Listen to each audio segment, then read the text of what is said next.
Hello and welcome to another episode of Escape into Reality. And today we will be discussing the documentary The Mayor, which was made in 2020, directed by David Osit. And before we start, I would like a line from everybody on why somebody should watch this documentary. Natalia, why don't you go first?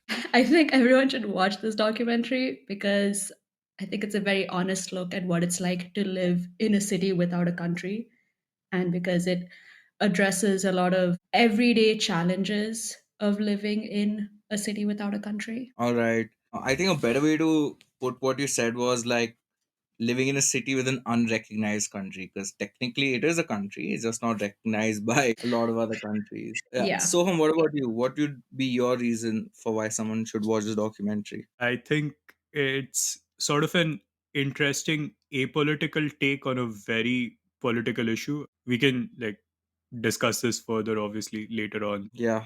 And what about you, Shantanu? I think people should watch it because anyone who knows anything about Palestine usually knows it from the news, and the news usually covers what is extraordinary about the place, and this documentary covers the ordinary lives of people. I think I agree with all of you. I would just want people to watch this documentary to see what the mundane things are like in an unrecognized country like Palestine. Because in the news, just like how you said, Shantanu, they cover the extraordinary things. So most of the times we forget it runs like any other city with, of course, its own specific challenges. And this specific city, which is also known as the economic capital of Palestine, and generally we see just photos of places bombed, places bulldozed. So there's a good look at what the country is like otherwise.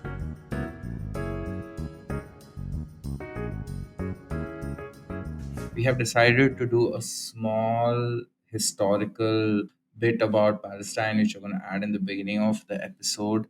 So, this is that, and let's begin with the historical roots of this conflict. And we're going to start with the British Mandate and the Balfour Declaration, which happened in 1922. Palestine was among the territories placed under British administration by the League of Nations in 1922. Unlike other territories that transitioned to full independence, Palestine's trajectory was complicated by the inclusion of the 1917 Balfour Declaration in the British Mandate, which expressed support for the establishment in Palestine of a national home for the Jewish people.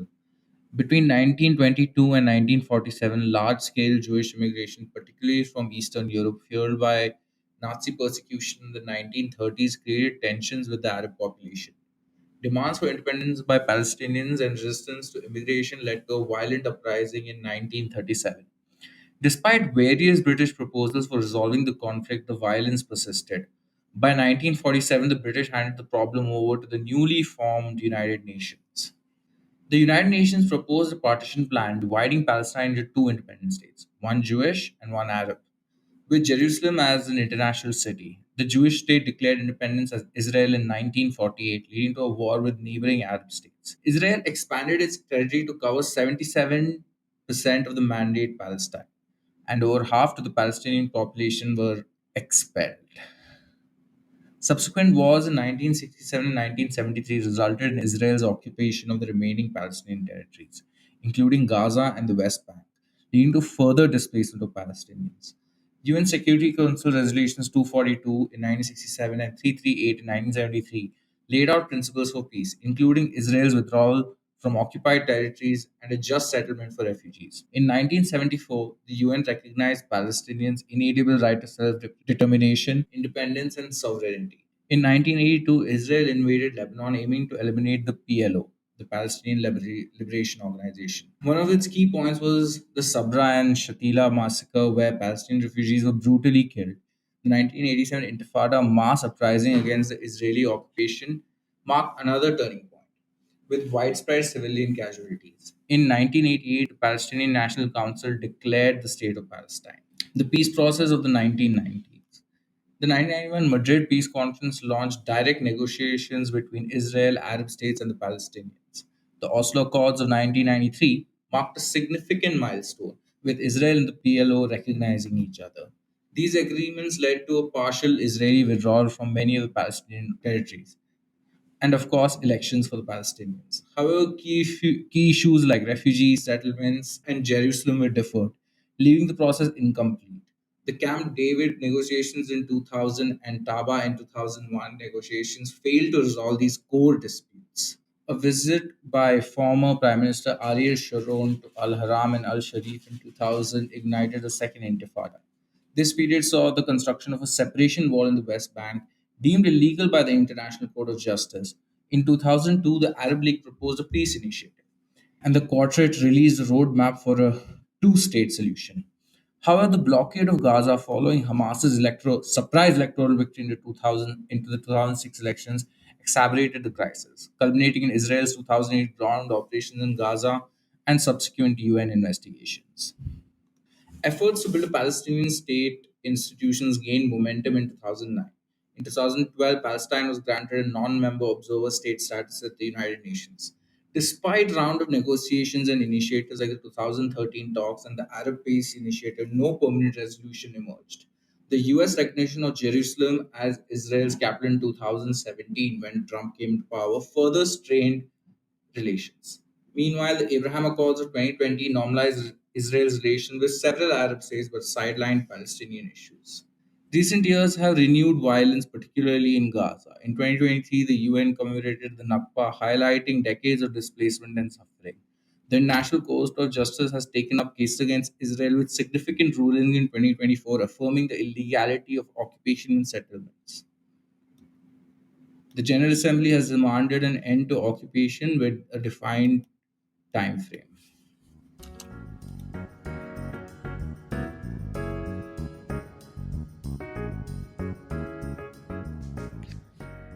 Hello. Before we continue, we want to issue a quick correction. Many times in this episode, we refer to Palestine as an unrecognized country, which isn't accurate. Palestine is recognized as a state by over 130 countries and holds non member observer status at the United Nations. However, it is not recognized by some major powers like the United States and Israel. What we meant to convey is that Palestine does not have full sovereignty over its land. The government has limited state capacity and faces significant barriers to implementing its decisions. We apologize for the oversight and appreciate your understanding. Thank you.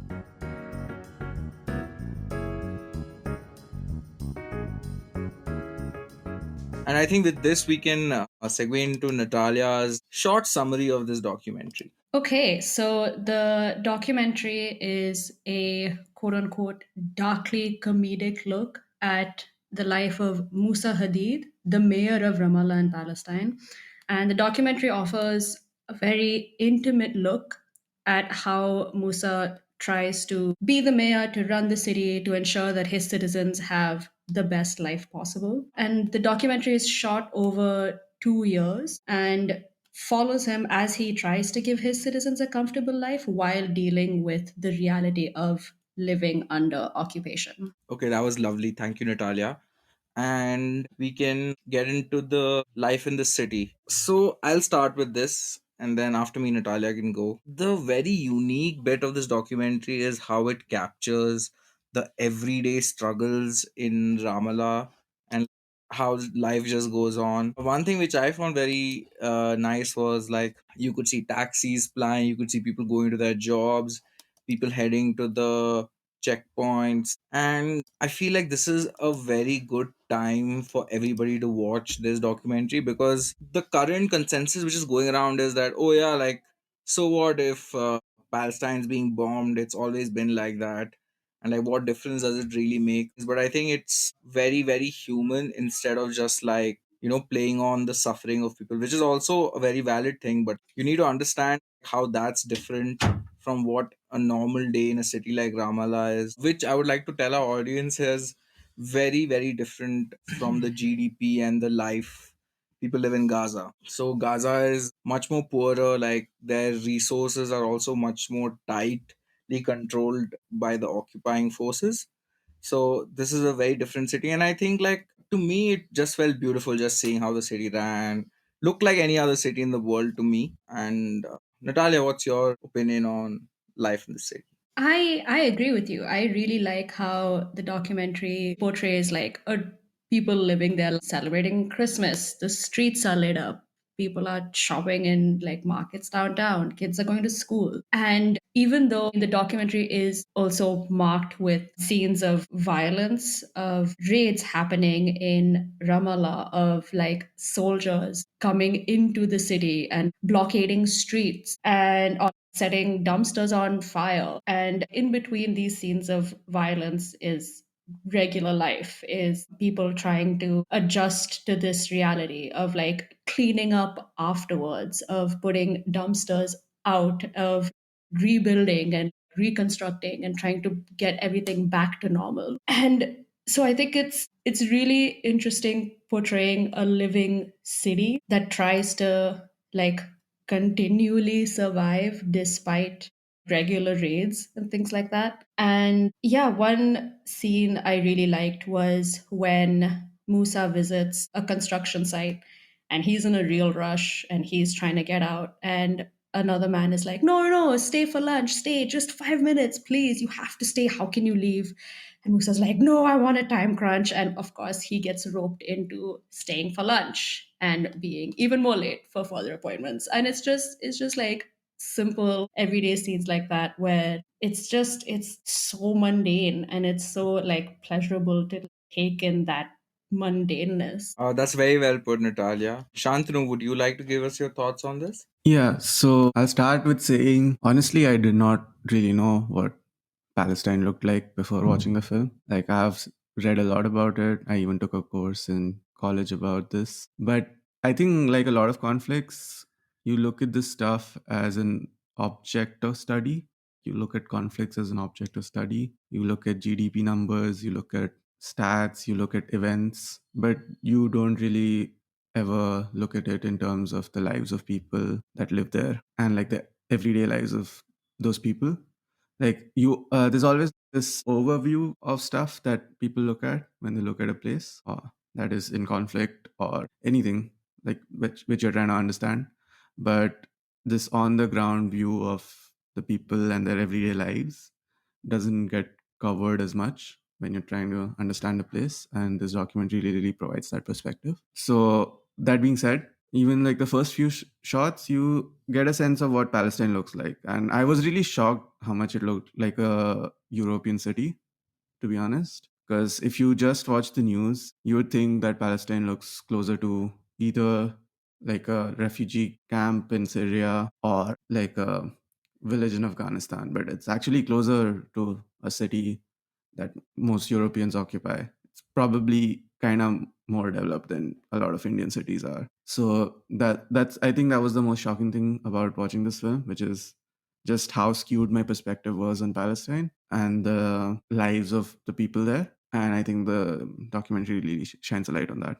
Thank you for that, Shantanu. And Soham, what would you like to say on this aspect of the documentary? I just want to expand a little bit on what Shantanu was saying because, yeah, like when you look up any kind of conflict, really, we look at it like sort of like watching a chess match.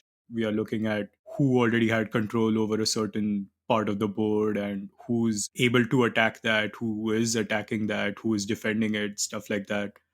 But the people there, this was something actually that Anand Patwardhan showed in his documentary about the Ayodhya conflict, where the people that actually occupy the space of the conflict, they don't really have enmity with the other faction in that space. Like they've sort of coexisted for a lot of time, but the conflict gets escalated when outside forces try to, I mean, for whatever personal gain that they have, but they sort of exploit that conflict.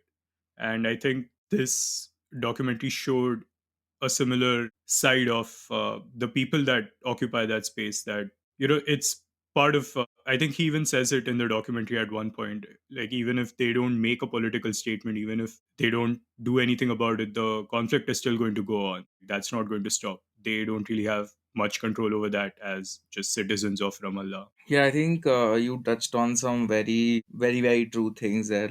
I think it's the case with most political conflicts myths which politicians or parties try to exploit. We can move on to the next bit, and I think that's my favorite bit as well, and which is the filmmaking.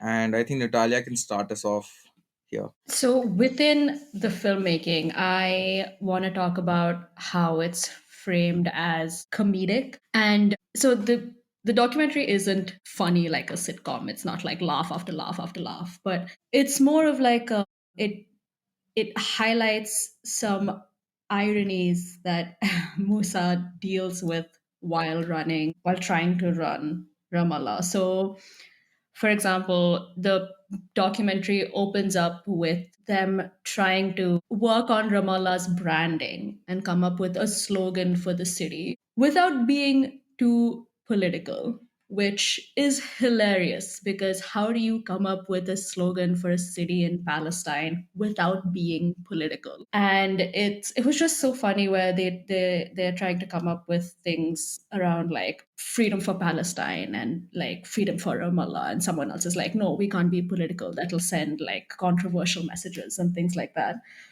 Or there was a scene where they someone lets him know that Jerusalem is going to be declared as Israel's new capital, and Musa has no idea that this is happening. And he asks for someone to switch on the TV so he can watch the news. And the woman says, we don't have cable, which was a little hilarious because they're in City Hall. And Musa's like, why? What's the TV for?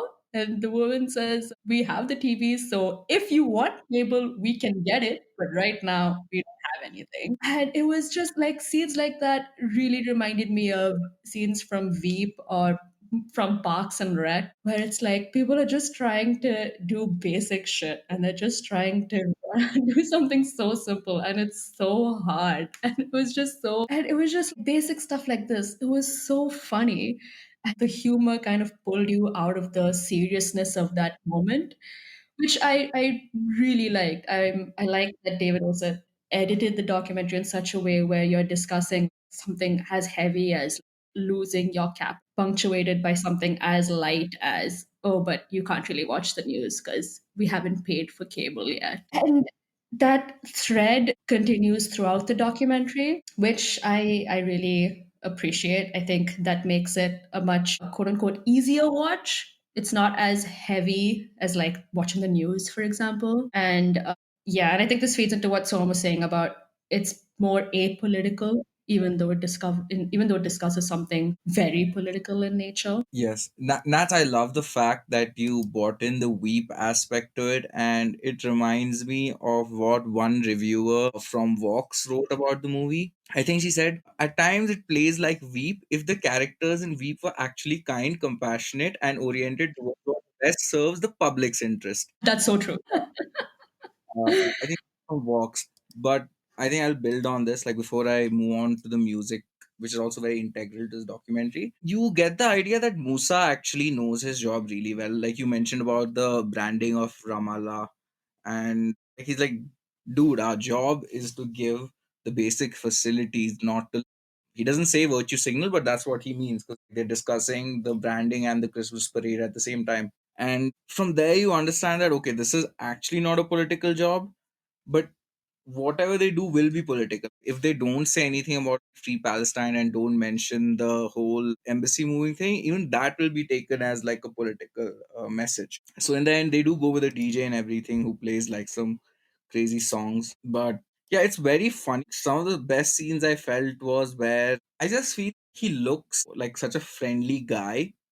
He's just there with his heats e-cigarette and he's just smoking and he's just trying to do get stuff done. So I'll just talk about the music a little bit before we can move on. I felt like the music was very integral to the documentary. Not only did it highlight the mood very well, like when the Christmas music was going on, it was obviously like really festive and like the spirits are up and like when they're going along with the whole, yeah, we'll be free soon and everybody's so happy celebrating Christmas.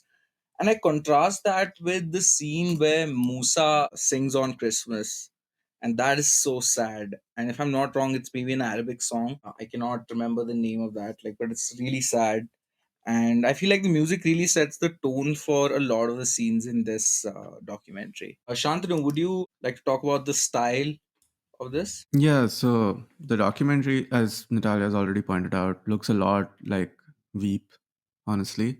Mostly because Veep is modeled to be like a documentary more than this is a sitcom, but it's shot in a very similar style. The most important aspect of this documentary in terms of filmmaking is probably the use of symbolism and imagery.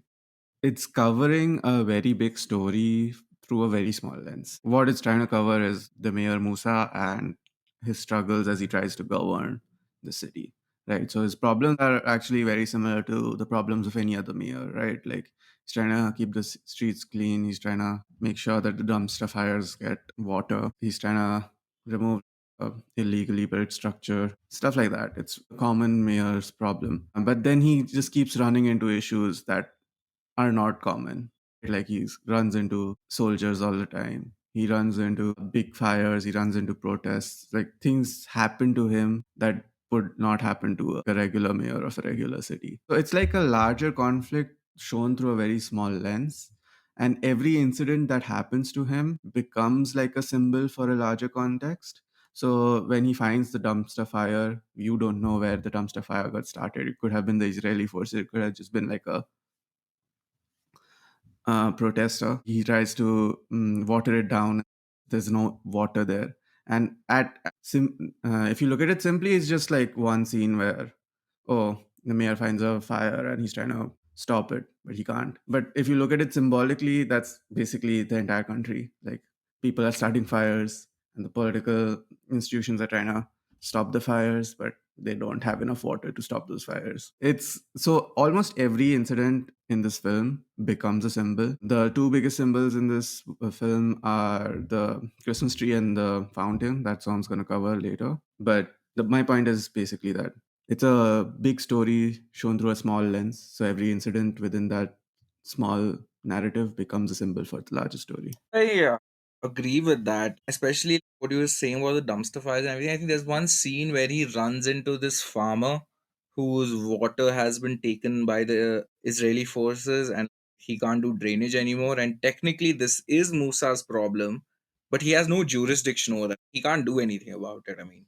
what are you going to do? Like, some of the things are so strange, and like, he just makes peace with it and he sees how he can get through that. So, would you like to add something to this? Yeah, I want to add something to what Shantanu said as well about this sort of being similar to Weep. I think the style is that you just follow Musa. You pick one very integral character in this whole situation and you just follow that character. You sort of try to put forth their perspective to the viewer. This is what it's like to try and control or try and navigate through the mess. And I think that could be a good segue on my little subtopic in this as to why Musa or why Ramallah. You might notice that there's like a interview section at the end after the documentary is done in the same YouTube video. I don't know if he mentioned this, but this documentary has been produced by Vice. So it's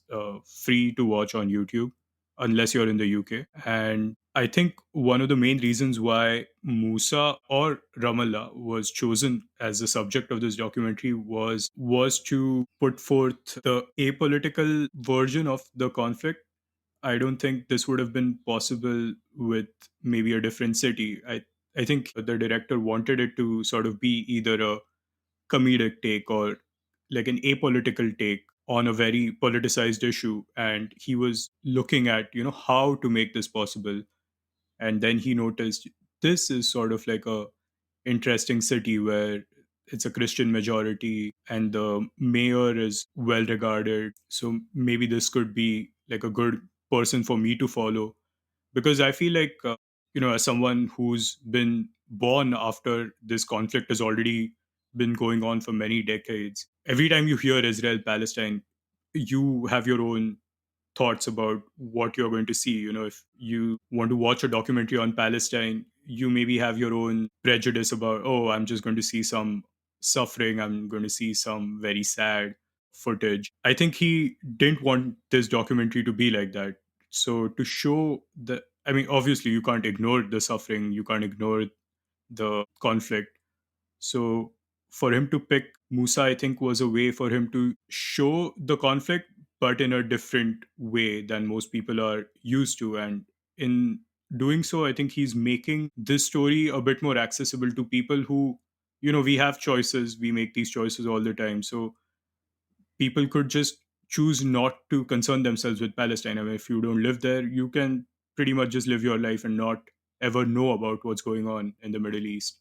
But this sort of makes it easy to watch. You don't really feel disheartened, but it's not as if you don't understand what the issue is or anything. You do. If you pay attention, you will understand what the problems are, but it's not like really in your face, which is something I really like about how the documentary plays out. Yeah, I think that's a good point right there.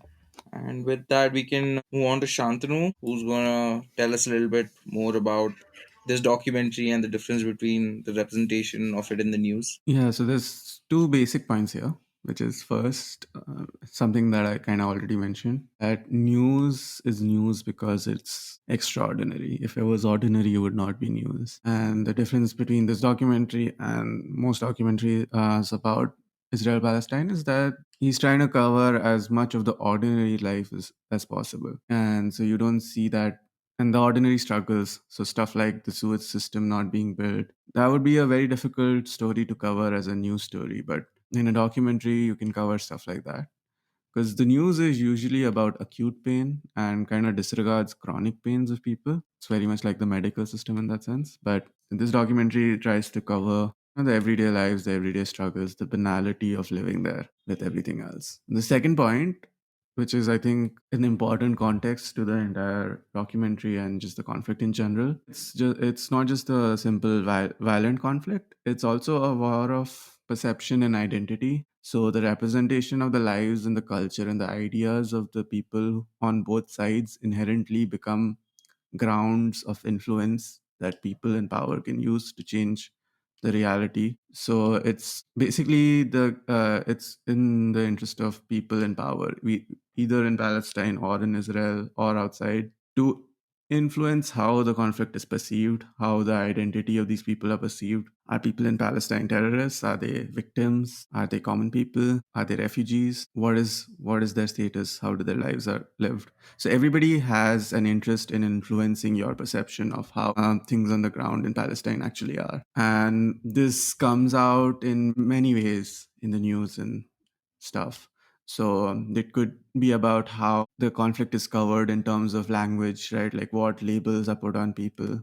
It could be about which areas the journalists are allowed access into and where they're not allowed to go. So what you pay attention to and what you don't pay attention to gets influenced. Or it could be about how this information is processed by opinion makers. So that would be like your news hosts or your podcast people, stuff like that, or us in this case, and how we process it and then make takes, ready-made takes for other people to just repeat. Like this happens. I think this is the most influential aspect of how opinion gets distributed across a large public, which is there are some key opinion makers who will take in information, process it, make it into ready-made takes, and then people just repeat it. And the difference between news' representation of the conflict and this documentary is very obvious in that none of this stuff is happening. He's just pointing a camera and people are speaking, and you get to see.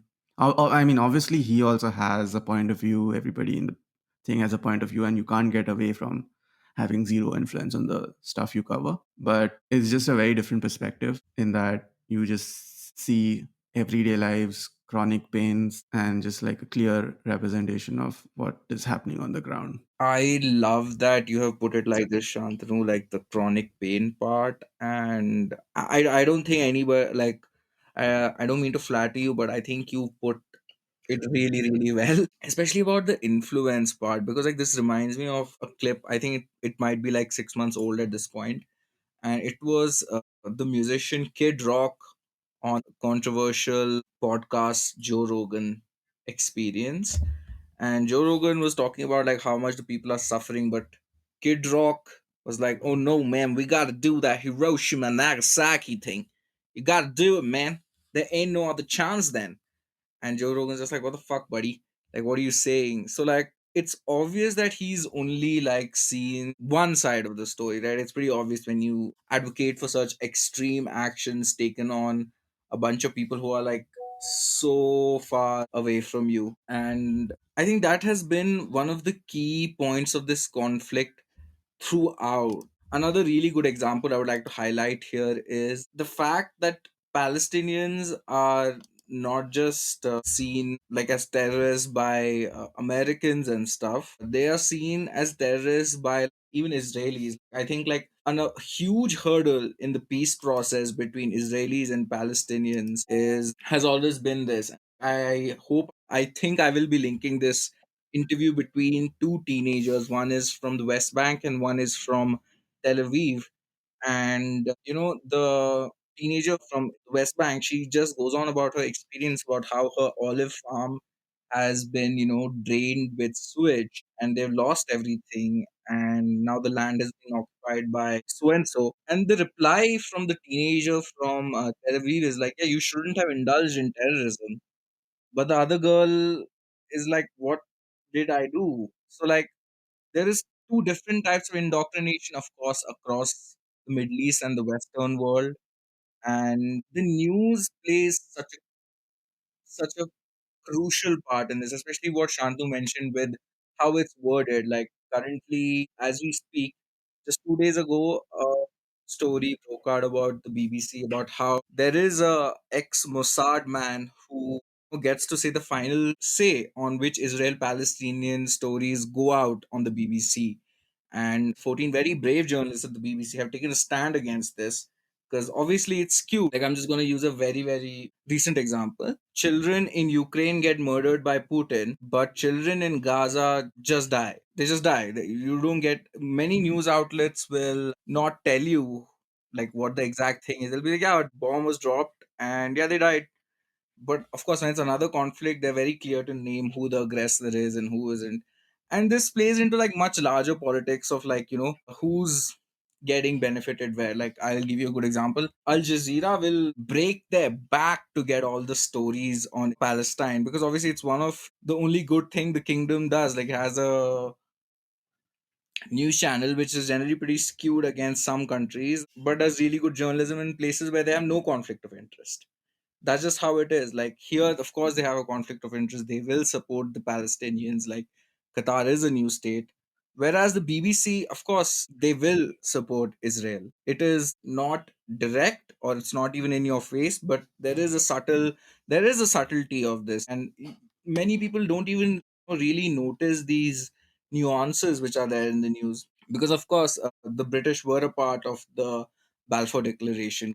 I mean, they literally have such a huge role in creating the initial state of Israel in 1948. And okay, enough about the news. I just want to talk a little bit about how the conflict is represented in this documentary. Instead of seeing about all the bombs and the killings, I love the fact about this documentary shows us how it causes daily hindrances. Like it's not something you can forget. It's always in your face. I think there's one part in the documentary where they're going to go out of the office and suddenly there's a confrontation between some Palestinians and some Israeli soldiers, and both of the sides are like very, very young men. I couldn't help but notice both sides were very young men. Like most of them didn't even have facial hair, and they're like facing off, and there's tear gas. And one of the first things Musa says is like, "No, the confrontation's over, but the tear gases are still gonna go off. So you can't, don't go out because." I mean, I don't know how many of our audiences know this. Tear gas can literally damage your tear ducts. It can even lead to blindness. It's a very, very, very dangerous tool. It's happened in India in multiple places. Like people have lost sight because of tear gas, or like the tear ducts have completely been ruined. So I love that about the documentary and its representation of the conflict. It takes a more humanistic view than a more political view. That's how I would frame it. And I think with this we can segue into symbolism and representation. So would you like to start? So this the main focus, like I think Nats also said this, even I said this, the documentary was trying not to focus solely on the politics. I mean, you can't say anything about this place without mentioning the politics, but it didn't want to solely focus on that. And one of the main devices, other than following a figure like Musa, was to address this change in the embassy, the Jerusalem being declared capital, to address this sort of event by looking at something else that the people of Ramallah would care about. Not that they wouldn't care about Jerusalem, obviously, but for the viewers. And I think that device was the Christmas, just decorations, their festivities, whatever they were planning as for the community of Ramallah. And one part of that was also a fountain that they mentioned throughout the documentary. And I think this is actually something that we spoke about, I think 2 episodes ago, in the episode about the piano player, where the subject of that documentary was unintentionally making a political statement even though he himself was political. I think here they are trying to intentionally be apolitical, but that does, I mean, they are intentionally also sending a political message by being apolitical, where we saw a meeting in the city hall where people were suggesting that, we come up with like some sort of a slogan that says that, we are on the side of Palestine in this. We still regard Jerusalem as our own or whatever. And Musa didn't want it to be that on the nose. I think Musa's idea or philosophy was that if we can just show that our lives are going on, that itself will be a much stronger political message that we are not hindered by your attempts at disruption. There was another scene where they were just on the roof and they were exclaiming at how we should just be partying on the roof to show them that you can cut our water, you can cut off our garbage disposal. We could be stacking garbage in the streets, but we will still party. We know how to enjoy life. Our lives will go on. You can try to stop it. You can try to make it very difficult for us to just exist. And that was really cool to make very intentionally being apolitical and knowing that that does send a certain political message. Yeah, that's a really good point there, and I would like to mention, like, I think the exact word Musa uses, like, there should be joy. Like, Yeah. joy is what is important more than any political thing. He's like, joy will be the most political thing. Like, forget all these other things. They would probably be expecting the people there to be suffering. Yeah. That's why, like, he says, like, joy itself will be so political. So you don't need to go too hard on the free Palestine stuff and everything. Exactly. I think Natalia would also like to say something about representation of perception and in symbol and representation. Yeah, I want to talk about how Ramallah is perceived by outside of Palestine, by foreign audiences. So, for example, in one scene, for most of the documentary, Musa does not address the cameraman. He doesn't talk to the camera. The camera acts as like a separate eye, so to speak, right? He doesn't talk to David in any way while David is recording, except when he asks David if Americans know what's happening in Palestine. And when the movie came out, which was 2020, David admitted that no, most Americans don't really know what's happening in Palestine. Back then, the Israel Palestine conflict was very removed from the American imagination. A lot of people didn't know how bad it was on the ground. And there's another scene where the German parliamentary delegation comes to Ramallah to try and mend bridges, so to speak, between Israel and Palestine, where the German delegation are offering really vague solutions of like educating the Israeli public and trying to rebuild trust between Israel and Palestine, while the Palestinians, while Musa and his team are basically like, how does this lead to a real solution? How does this lead to, for example, they weren't able to build a sewage plant without Israeli permission.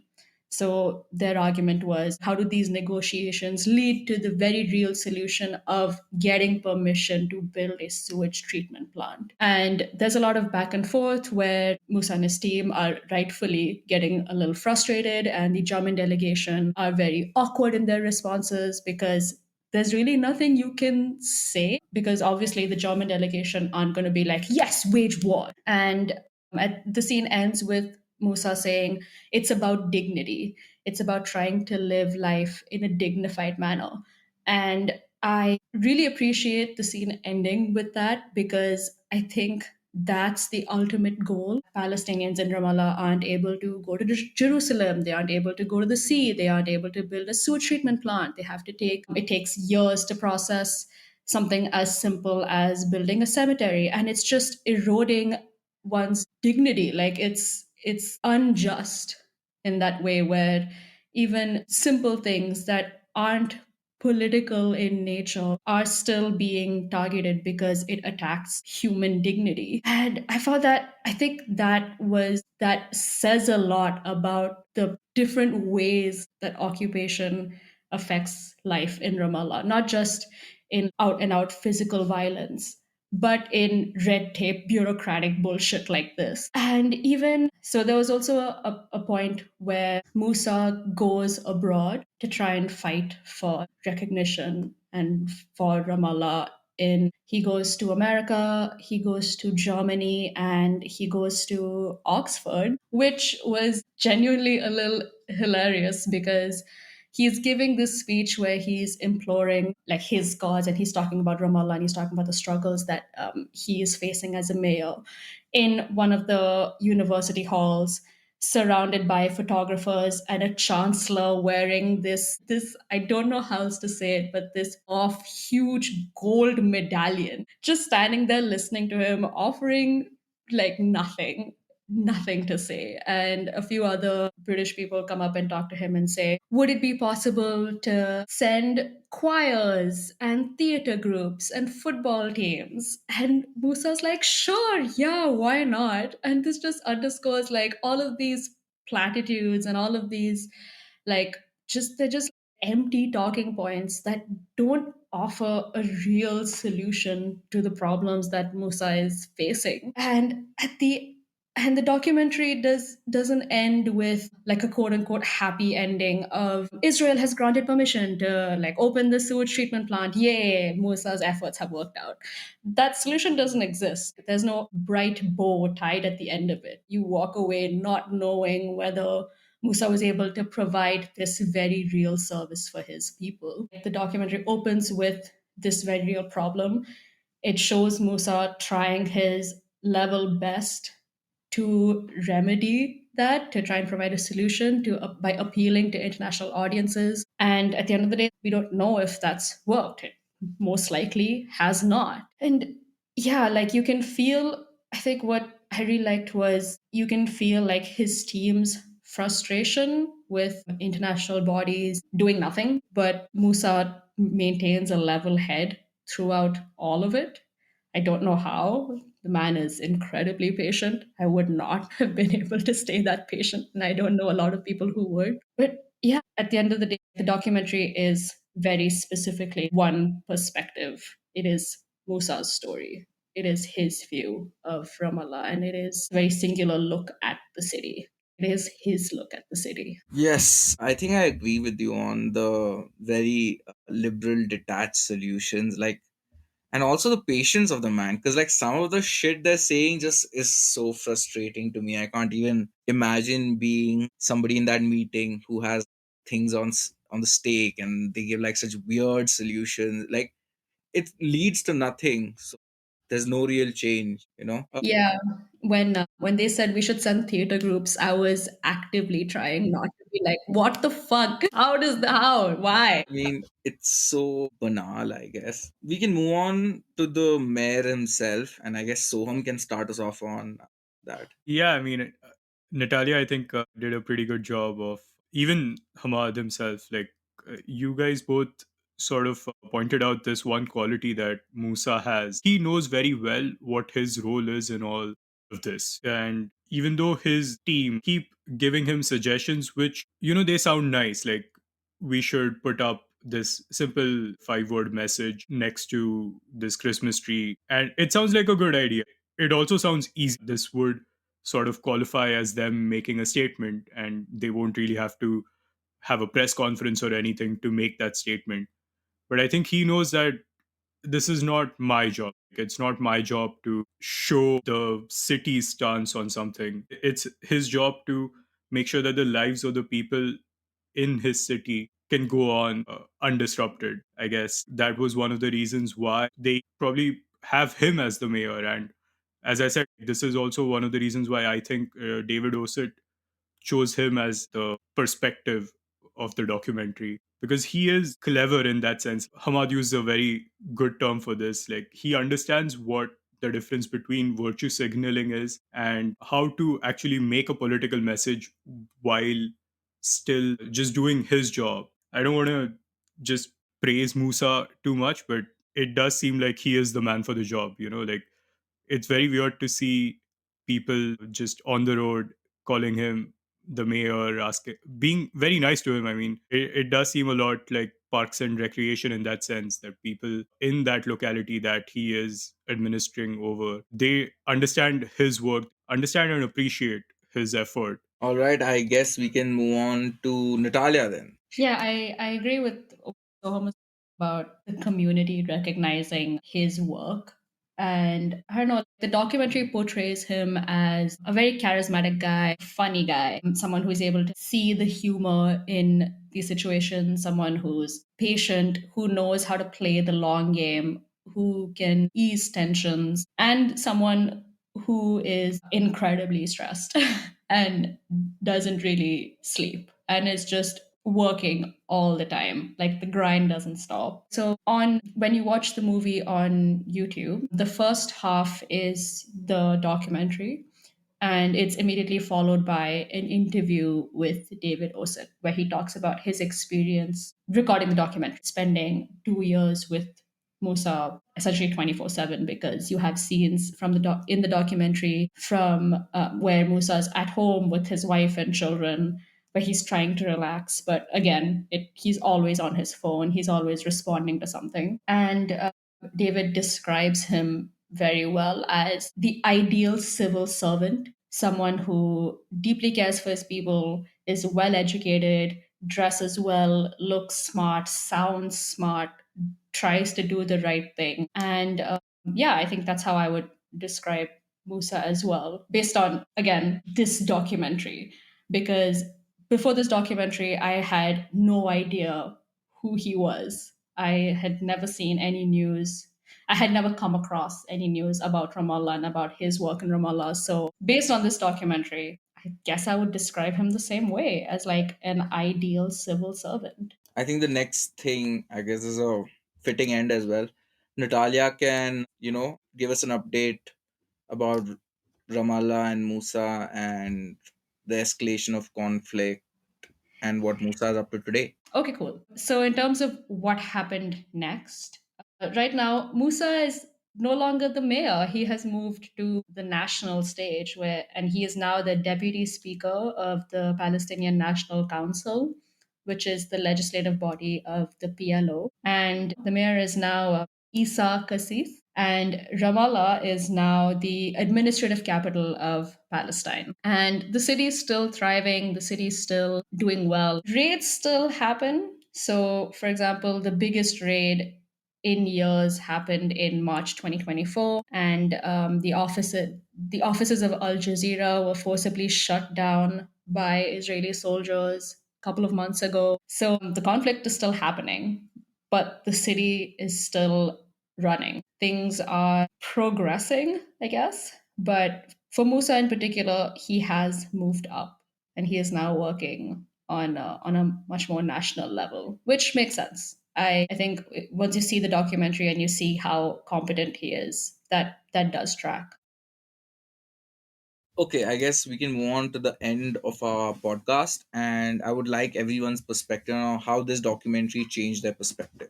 We can start with Shantanu. So for me, the biggest perspective change is probably that the news is not the only way to understand a place, and there's a big difference between the lived life of people in a place in conflict versus what gets covered both in the news or in the academic literature. Okay, lovely. What about you, so? I don't know if it really changed my perspective. I don't think I had a perspective on this before, but it gave me a new perspective on how an sort of ideal person in local government can be like. Okay, lovely, lovely. And what about you, Natalia? Yeah, I mean, I agree with Soham. I don't think this changed my perspective more than it just deepened my perspective of what's happening in Palestine and how like everyday life, even in a thriving city like Ramallah, is deeply affected by it. Yeah. I think I agree with both you and Soham, Natalia. Like, because if anything, it just reinforced my opinion in some way. So for me, although it didn't like really change my perspective or anything, it of course showed me a very different side of like the very normal things in like in Ramallah, and especially like how Shantanu said like it looks like some European city.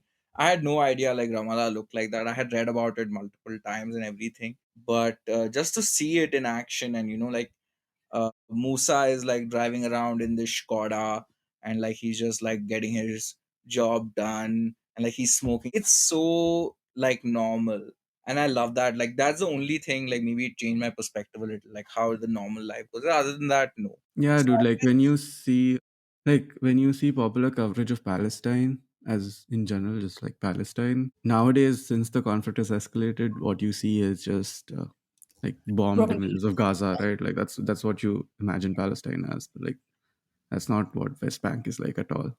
So exactly. Yeah, yeah, yeah. I guess with that, we will end this podcast here. And if any of you have any suggestions, you can always write to our email, which is linked in this. And if you have any recommendations, that would be great.